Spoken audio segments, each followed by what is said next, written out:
We are in the fourth week of the Easter season, in the fourth week of our Easter message series. And we've been looking at influence.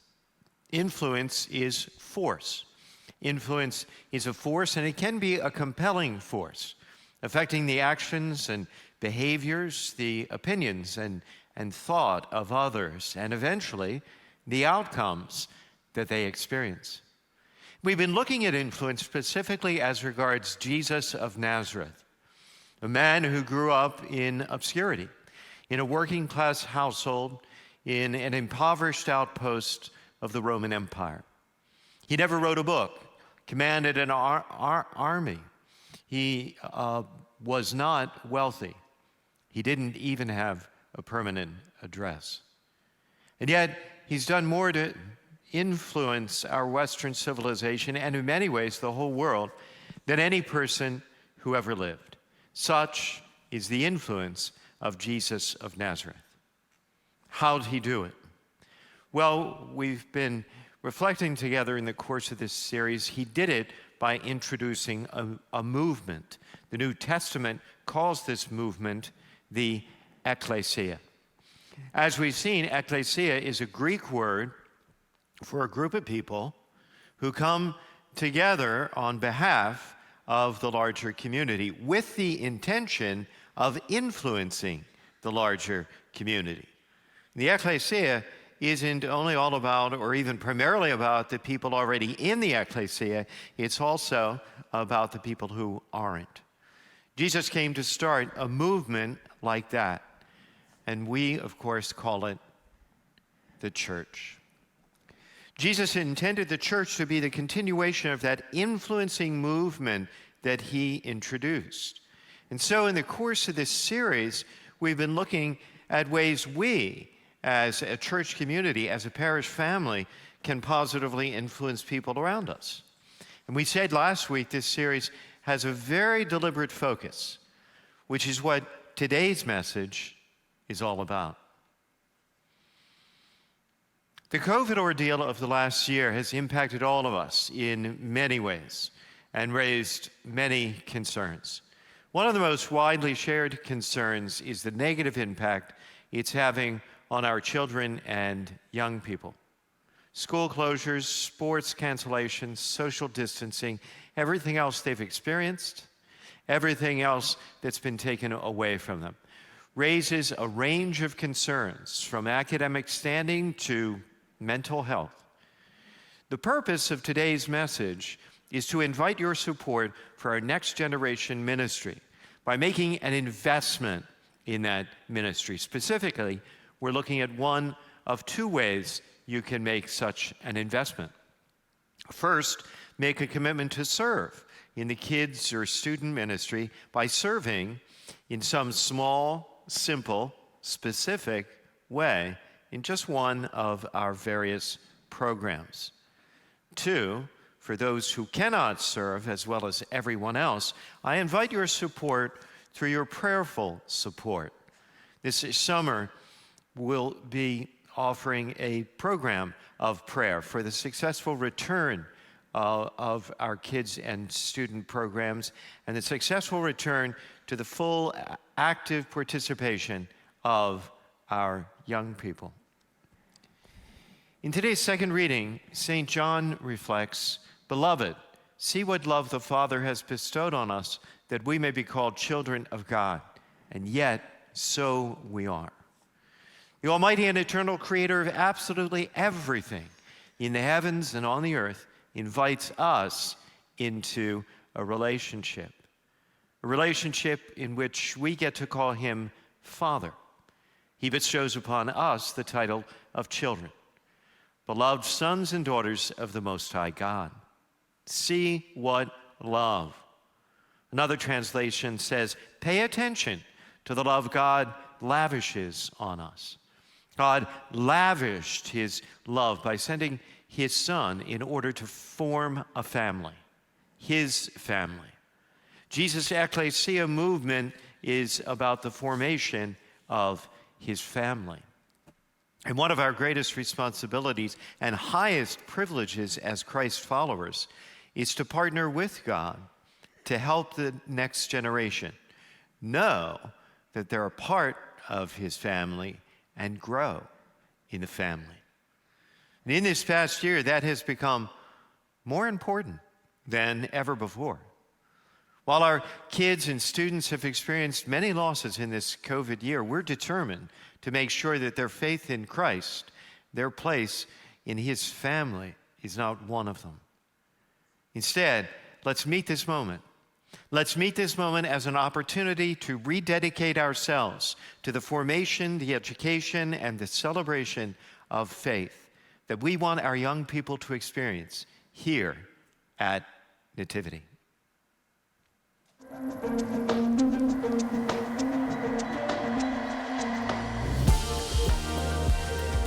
Hello and welcome. This is our Next Generation Wing. If you haven't been to this side of the church before, it is my honor to introduce you to it today.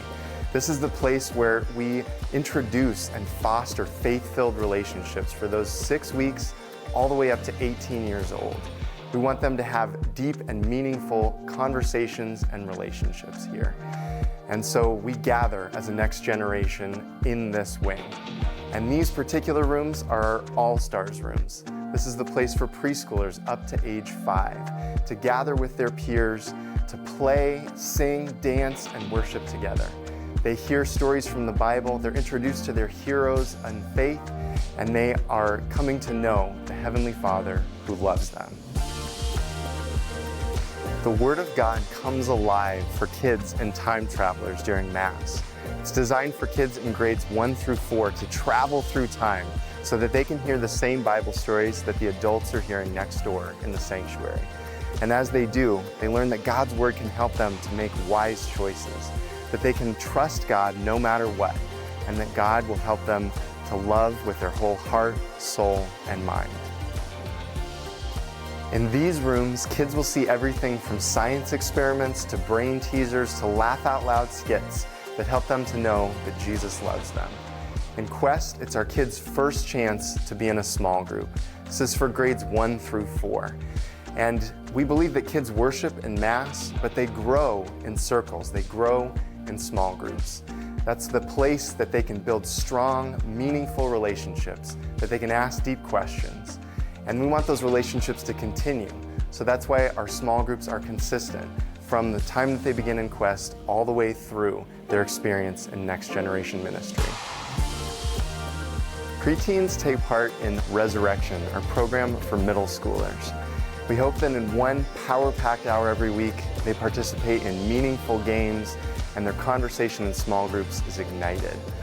Throughout their time in middle school, we want them to go deeper and to continue to grow with that same group.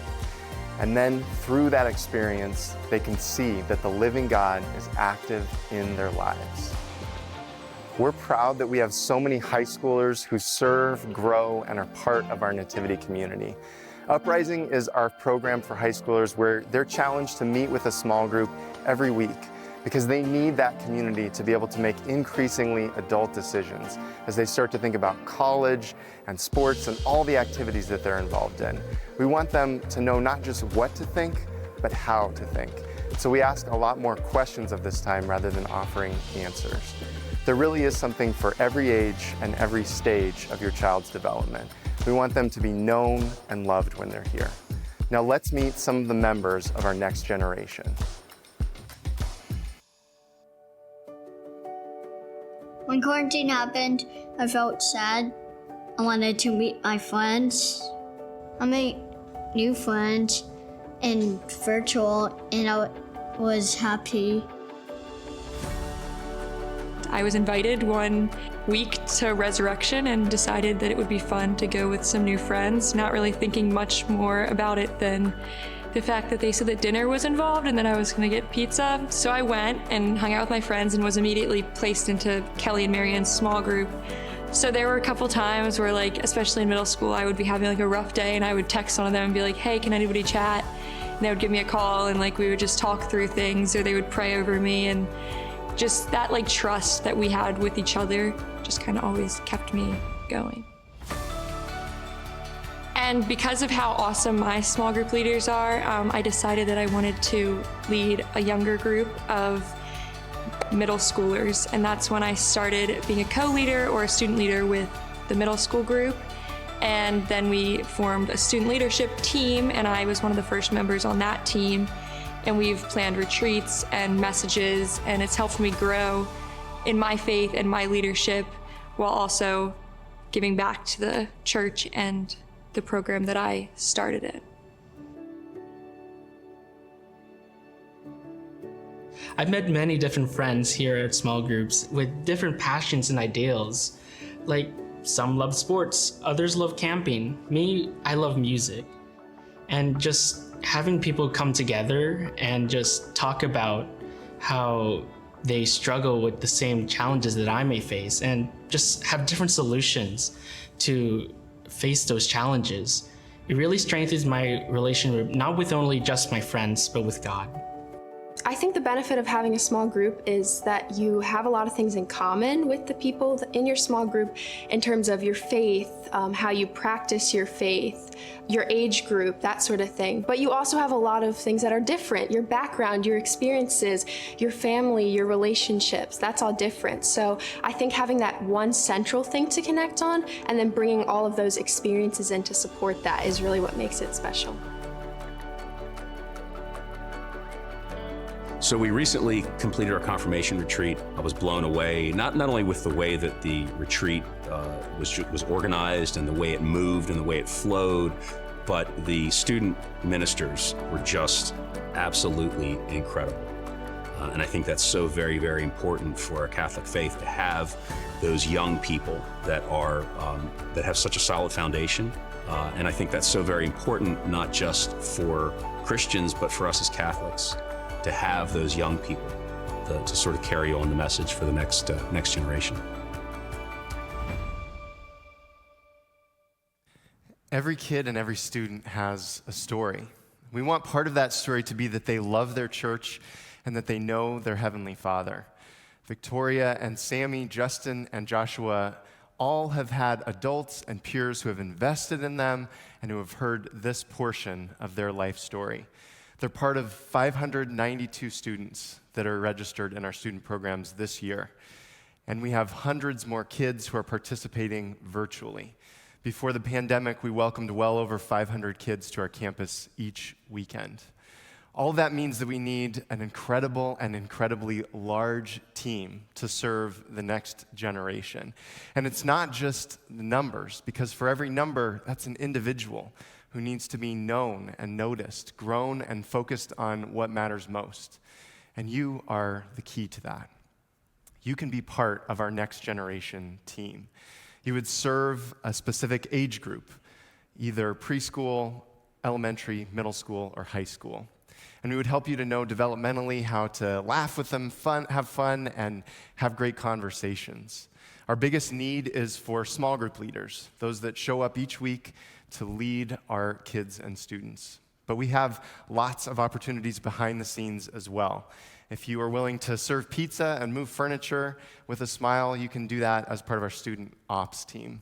If you have a creative streak, maybe an education background, you can help us create content. And if you are naturally helpful and welcoming, you could be a host for our kids to help them get checked in and find their way to their rooms. There are lots of ways that you can serve, and we will help you to find the right one. We actually have a wish list of ministers that we hope you can help us to fill. And don't forget, teens are some of our best ministers. So if you're in middle or high school, consider serving those younger than yourself. To really reach our full potential this fall, we want to have a minister team for the next generation of 300 people. 300, that's 120 for students, 180 for kids. And for each one, we'll provide the clearance, training, materials, and support that you need. We're ready for you to say yes. And in a moment, Father Michael is going to tell you how to take that next step. When you do, you're making an investment. You are part of this movement and this moment that has the potential to deeply influence the next generation. So, starting this fall, we fully intend to offer all of our kids and student programs online and live in person on our Ridgely Road campus. knowing how large our kids and student population is here in Timonium, and recognizing how phenomenally our online presence has grown, 600% in the last year, 600%. Potentially, probably, most certainly, that means that we'll be reaching thousands of kids and students this fall. And with your help, we can engage, equip, and inspire them too. Daniel has already shared with you various opportunities to serve. I hope you will prayerfully and carefully consider that. But even if you can't help us out in those ways, everybody can support our ministry through prayer. This summer, we'll be kicking off a prayer campaign in preparation for the fall. We're calling it 100 Days of Prayer. Beginning June 4th, those who sign up will receive a brief daily devotional every morning for the 100 days leading up to our fall kickoff. Of course, you can pray the devotional prayers any time of day that's convenient, so we can all do this, but that's exactly the point, that we're all doing this together, praying the same petitions. That will be powerful prayer. So here's what I'd like you to do. Whether you can commit to serve, would be willing to support us in prayer, or want to learn more, simply text the word NEXT, N-E-X-T, NEXT, to 410-216-5534. That's 410-216-5534. Then just follow the prompts and we'll take it from there. We all want to be influential. We all want to be people of faith. Everybody does. And when we're working together toward a common goal, the impact of our influence, the impact of our faith multiplies. So I invite you to join us in this project. I invite you to invest at this time in the next generation. Be a part of it.